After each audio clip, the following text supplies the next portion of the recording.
তো বন্ধুগণ, আমি ফেসবুকের থেকে মানে কত টাকা আর্নিং করছি আর কত টাকা ইনকাম করছি, আর মানে অল্প সময়ের মধ্যে আমার কিন্তু ফলোয়ার তেমন নাই, তারপরেও আমি কত টাকা ইনকাম করছি আজকে তোমাদের সাথে আমি এটা শেয়ার করবো।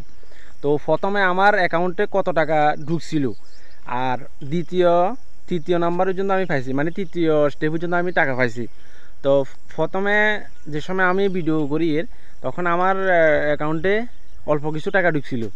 তো এটা আমি উড়েছি, উড়ে সারি এটি আমি প্রথমে আমি খাইছি না, এটি আমি অন্য একটা কাজে লাগাইছি, ঠিক আছে। এবার দ্বিতীয় নাম্বারে যেটা খাইছি এটাও মোটামুটি একটা কাজে খরচে লাগাইছি, আর তৃতীয় নাম্বার যেটা সেটা আমি পকেটে রাখছি, ঠিক আছে। ওইসে কদুনো সাইকেলে খাপ দিয়ে শুনিছে চা, ওই সাইটে হাসি কইছি দেখুন কি খাপ দিয়ে শুনিছে চাচা। মা কাইলে হইতে দেখবি যে আয় যদি কথা না কইতাম, টিয়া হাইনে কথা যদি না কইতাম, কাইলে হইতে শুধু একইকে ভিডিও করি ভরাইলে মানে মোবাইলতে। চিন্তা করো একইকে চা কি এনে গেতা এনে ছাড়িছে, এতে টিয়া হাইছে মনে রে বিশু তো টিয়া হাইছে গো, কোম্বা হাইছে। তোমরা ভিডিও করতে থাকো, কোম্বা হাইবা টিয়া লোবে লোবে ভিডিও করিও না, কোম্বা হাইবা কোম্বা।